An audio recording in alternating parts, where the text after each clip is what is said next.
And we just want you to think about the difference between multiplying and dividing, because sometimes when you're reading story problems, it's tricky to tell, especially with fractions. Yeah. So we just want you to be aware of the differences here. So we have multiplication on one side, division on the other. Let's just focus on multiplication first. So looking here, multiplication, just remember, it tells how many times we're like taking one number and doing something with it. So think about that. Then also think about how one can take a number maybe 3 times or only 1/3 times. So just remember, like, sometimes we get overwhelmed with these fractions, but think about, well, you could do the same with a whole number too, and that just might simplify in your mind how to go about doing this. And last, just this key idea of, if you see this word of, keyword, think multiply. When in doubt, see that word of, think multiply. And when you go to write your own story problem as your learning goal, I would try and use that one. Use the word of. I'm taking a fraction of something, just to make it a little easier. Now division is just, you can tell how many of a certain number are inside another number. Now that seems sort of wordy, but you know, if you think about, you have 20 paper clips, and you want to think about how you can put them inside like smaller boxes or into another one. That's just one example. And then also, once again, one can find how many 3s there are inside of a number, or you can think about how you can figure out how many 3/4 there are inside of a number too. Yeah. When you think of story problems, if you're splitting it into equal groups of some sort, so every time you do this, that's more division. So again, you could even plug in like a whole number instead of a fraction and see if that helps you figure out which one it is. Okay, so using that, we're going to do a couple of real quick examples, and then we'll get a chance to try some, of course, like always. So a turtle crawls half a yard in an hour. How far will it crawl in 2 hours? So half a yard in 1 hour. So now how many in 2 hours? So hopefully you're thinking that this is multiplication. So it should be 1/2 times 2. And we can go through all the steps, but 1/2, we turn 2 into a fraction, 2 over 1, and then we just multiply straight across, which becomes 2 over 2, and then I just simplified it into 1 as my answer. So that answer is nice and simplified.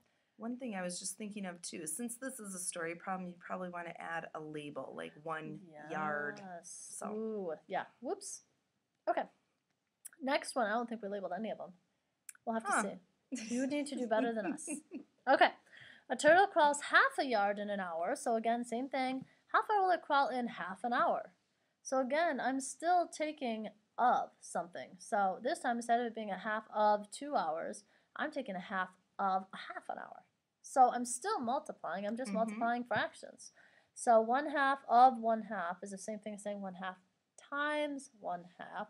And then once you have that set up, hopefully it's really easy for you to just multiply straight across. So that is our example. Now you get to try this one.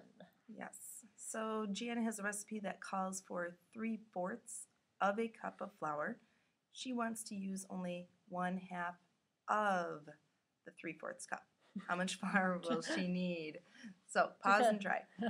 That's like us bolding the word of there for you. All right, so here we go. This is what you should have had. 3/4, or I'm sorry, 1/2 of 3/4. So that's the same thing as saying 3/4 times 1/2. And if you just multiply across the numerators and the denominators, you should get 3/8. Oh, and there is a label. 3/8 cup of flour. That should have been your final answer. All right, now we're going to do another example for you. So a pitcher holds 5/8 of a gallon of lemonade. Oh, and in case you're wondering, you will get a chance to do some all by yourself at the end. Don't worry, I know you were stressing about that. A pitcher holds 5/8 of a gallon of lemonade. Each paper cup holds 1/12 of a gallon. How many paper cups can be filled? So I've got 5/8 of a gallon, and I'm finding out how many 12ths will go into that. So I'm splitting that 5/8 into 12ths. So that hopefully will clue you in onto the fact that this is division. So I'm going to write it out first. 5/8 are divided by 1/12. And if you remember our little code, keep. So I keep my first number. Then I changed my symbol, so it changed from division to multiplication, and then I flipped or found the reciprocal of my second number. And then I just multiplied them straight across 68ths. Now, that is a hugely improper fraction. So you need to convert that into a mixed number. So again, how many times does 8 go into 60? 7, and then there are 4 left over. So 7 and 4/8. And if you want to simplify it even more, 4/8 could be simplified to 1/2. In cups. Cups. Label. 7 and 1/2 cups. So if at all possible, simplify your answer as much as you can. And then just your little quick reminder, keep, change, flip. So another chance for you to pause and try. So just look at this a moment. Luke runs 2 7/10 miles every day, to be exact. And he stops every 9/10 of a mile to rest. So how many stops does he make? Think about what you might need to do in this case. A couple of things you need to do in this case to make Yes. this easier. That's true. Oh, and we will give you one friendly reminder. Remember, mixed numbers should be changed to an improper fraction. That's one thing. Good luck. All right, so hopefully you remembered to change to an improper fraction. So now your 2 7/10 is 27 over 10. And hopefully you also recognize that this is a division problem. So you're dividing that by 9/10. And that was hard for me to think about. Yeah. So I think about like, okay, so he runs this sort of obscure amount, 2 7/10, and every 9/10 he stops. So when I Yes. thought of like, if I was drawing this on a line, his running path, and he was dividing it then every 9/10, that's how I started to think of that it was a division problem. Yeah. It is tricky. So I think just trying to apply it and visualize it in some way is always really, really helpful. So looking here, just going through the steps now that you are well aware of, keeping and then changing your division sign to multiplication and then flipping, you should have gotten 270 over 90 if you didn't simplify beforehand. And then that simplifies into 3. So how many stops does he make? He makes 3 stops along the way. Oh, you forgot to label. Ah. All right, so like we promised, this is a chance for you to try 2 on your own. On the Peach Ridge Farm, 7/8 of the eggs usually hatch.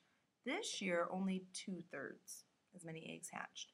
What fraction of the eggs hatched this year? So thinking about, what should we do?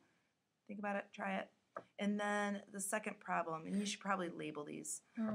Emily has 3/5 of a ton of feed for the chickens. She will move it by wheelbarrow to the hen house. Her wheelbarrow holds 1/10 of a ton. So how many trips will she need to make?